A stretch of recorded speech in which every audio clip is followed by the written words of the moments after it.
बशीर हाट से नूरुल इस्लाम, क्या हम उनको फ़ोन लाइन पर जोड़ सकते हैं, उनसे पूछ सकते हैं क्या वो सीट खाली करने के लिए राजी हैं या नहीं है? तो कैसे छोड़ सकते हो आप एक डॉक्टर को एक यंग लड़की के साथ?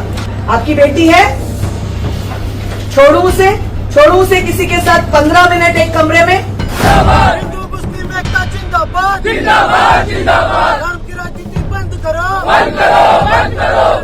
मध्य प्रदेश से कांग्रेस की राज्यसभा प्रत्याशी मीनाक्षी नटराजन ने नामांकन किया था।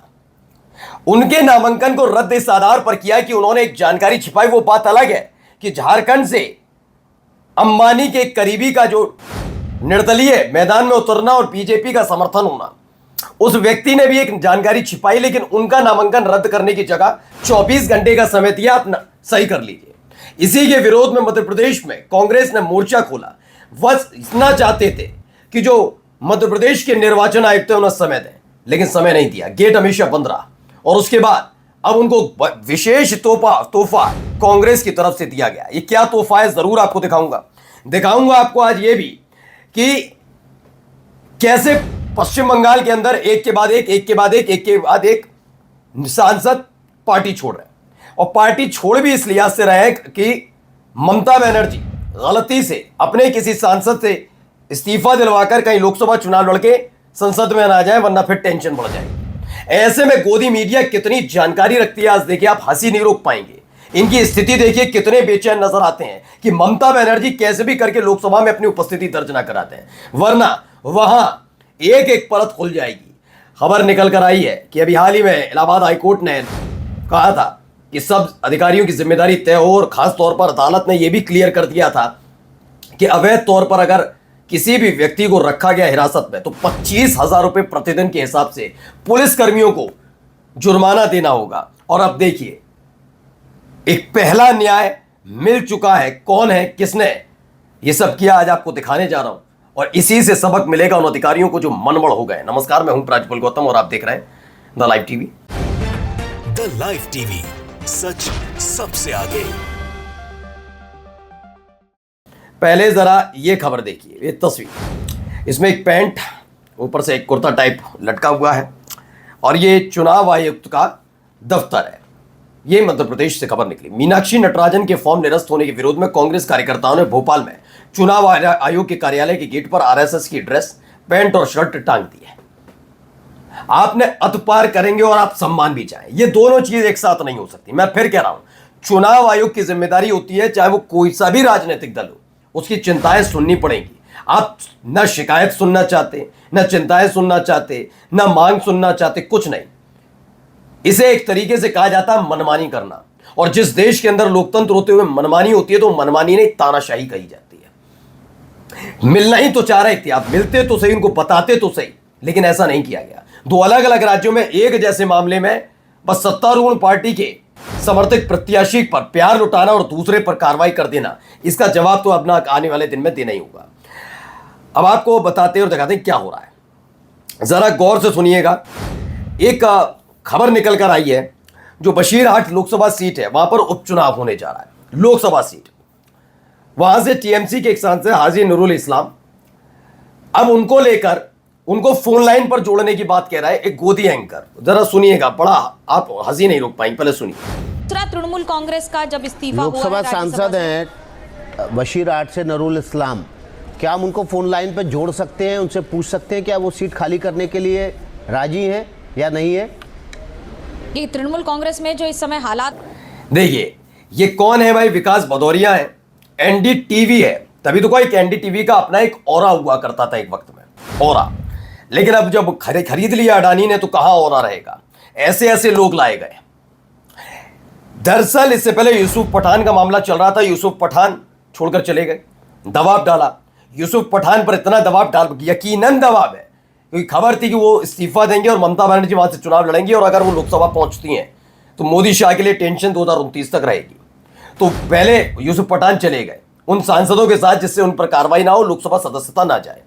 अब इनको इस बात का डर सता रहा है गोदी मीडिया को कि हाजी नूरुल इस्लाम जो बशीरहाट लोकसभा सीट से सांसद थे, कह रहा हूं, वो अगर इस्तीफा देते हैं ममता बनर्जी के लिए तो फिर ममता बनर्जी चुनाव लड़ेंगी और वहां से पहुंच जाएंगी बशीरहाट से और फिर मोदीशाही, तो टेंशन ना पड़े।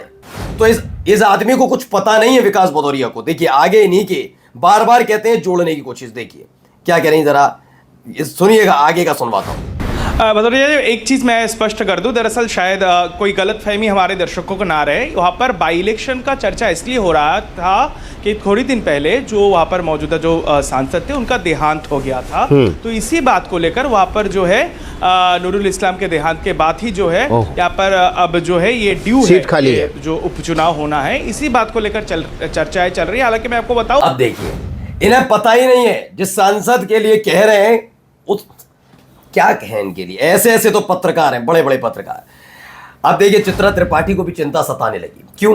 गिरगिट भी इतनी तेजी से रंग नहीं बदलता जितनी तेजी से ममता बनर्जी की पार्टी के सांसद रंग बदल रहे हैं। इन लोगों का अपना ही रिकॉर्ड बन रहा है। सत्ता के लोभी, संघर्ष में साथ छोड़ने वाले लोग कितने मौका परस्त होते हैं। इनके चेहरे भविष्य में हमेशा उदाहरण के तौर पर याद किए जाएंगे। ये लोग दूसरी पार्टी में जाकर वहां पर भी मौका परस्त राजनीति करेंगे। ये चित्रा त्रिपाठी लिख रही हैं कि जिस तरीके से अब सयानी घोष के बारे में भी आ रहा है कि वो भी छोड़कर जा सकती हैं। अब आते हैं एक महत्वपूर्ण खबर पर। प्रयागराज में मंसूर अहमद को 8 दिन तक अवैध तरीके से न्यायिक हिरासत में रखा गया। इलाहाबाद हाईकोर्ट ने पीड़ित को 2 लाख रुपए मुआवजा देने का निर्देश दिया है, यूपी सरकार को दिया है, और ये पैसा प्रयागराज में तैनात एसीपी वेद व्यास मिश्रा की सैलरी से कटेगा। हाईकोर्ट ने कहा केवल शांति भंग करने पर व्यक्ति को पर्सनल बॉन्ड भरने का अवसर देना चाहिए। गैर जरूरी न्यायिक हिरासत यानी जेल भेजने से बचना चाहिए। 24 घंटे से ज्यादा गैर जरूरी न्यायिक हिरासत होने पर रोजाना 25,000 रुपए का मुआवजा दिया जाए और उसी हिसाब से अब 2 लाख रुपए अब देने होंगे। यही है वो मंसूर अंसारी। इनको इलाहाबाद पुलिस ने 8 दिन तक गैर कानूनी तरीके से कस्टडी में रखा। मंसूर को मुचलका भरने तक का अवसर नहीं दिया गया और अवैध रूप से गिरफ्तार करके जेल में डाल दिया था। 6 हफ्ते के अंदर 2 लाख रुपए का मुआवजा देना होगा और ये देगा एएसपी को देना होगा। यानी मनमड़ हो चुके अधिकारियों के लिए ये बड़ी खबर है। कुछ लोग तो यहां पर भी मनमड़ है। जरा भावनाओं की बात करूंगा तो मैं कहूंगा ठीक है, लेकिन भावनाओं में बहकर ज्यादा बोल नहीं जाना चाहिए। सुनिए क्या लहजा सुनिए। तो कैसे छोड़ सकते हो आप एक डॉक्टर को एक यंग लड़की के साथ? कैसे छोड़ सकते हो? आपकी बेटी है, छोड़ू उसे किसी के साथ 15 मिनट एक कमरे में? बताइए, ये मैडम है। मैडम कौन है मैं बताता हूं। आपकी बेटी है, छोड़ू उसे किसी के साथ 15 मिनट एक कमरे में। फिर एक बच्ची को अकेला कैसे छोड़ा? एक डॉक्टर के साथ, यंग डॉक्टर। कुरुक्षेत्र के सिविल हॉस्पिटल में पहुंची हरियाणा बीजेपी शासित राज्य हरियाणा महिला आयोग की अध्यक्ष रेणु भाटिया ने नर्सिंग ऑफिसर अनीता को ऐसा कहा। वह एक लड़की से रेप की घटना पर अस्पताल पहुंची थी। इस बयान से पूरी हरियाणा की सरकारी अस्पतालों में आक्रोश फैल गया, जिसके बाद रेणु भाटिया को पद से इस्तीफा देना पड़ा है। आज सरकारी अस्पतालों में नर्सिंग स्टाफ हड़ताल पर है। वह चाहता है कि रेणु भाटिया माफी मांगे। बिल्कुल, इनको कोई फर्क नहीं पड़ता क्या बोल रहे हैं क्या नहीं। अब यहाँ देखिए यहाँ क्या हो रहा है।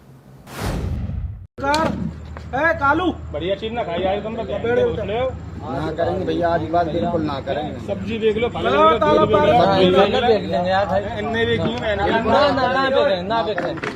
ना बेचेंगे और सेवन तो हम देख जाना, हम तो देख रहे हैं मछली मिली है। उत्तर प्रदेश मथुरा छाता काउ विजिलेंट वो गौरक्षक आते हैं, वो मंगोर fish calling it animals slaughter beat up 3। मतलब मछली अगर बीजेपी के नेता गपागप खाएं चुनाव के दौरान पश्चिम बंगाल में तब इन्हें दिक्कत नहीं होती। ये गौरक्षक जाते हैं, मछली मिलती है और स्लॉटर बताते हैं जानवरों का हत्या करें और कहते हुए 3 मुस्लिम लोगों को पीटते हैं। बेरहमी से पीटा जाता है और ये काम लगातार चलता है। यहाँ देखिए यहाँ क्या हो रहा है। हिंदू मुस्लिम एकता जिंदाबाद, जिंदाबाद, जिंदाबाद। धर्म की राजनीति बंद करो, बंद करो, बंद करो। धर्म को लड़ाना बंद करो, बंद करो, बंद करो। धर्म के नाम पे लड़ाना बंद करो, बंद करो। तो नागपुर महाराष्ट्र एक ग्रुप ऑफ मुस्लिम डिमांड, उन्होंने कहा है कि गाय की जो हत्या है उसे बंद होना चाहिए, इसे राष्ट्रीय पशु घोषित किया जाना चाहिए। एक सवाल यह है, बीजेपी को रोक कौन रहा है? नमस्कार। द लाइव टीवी, सच सबसे आगे।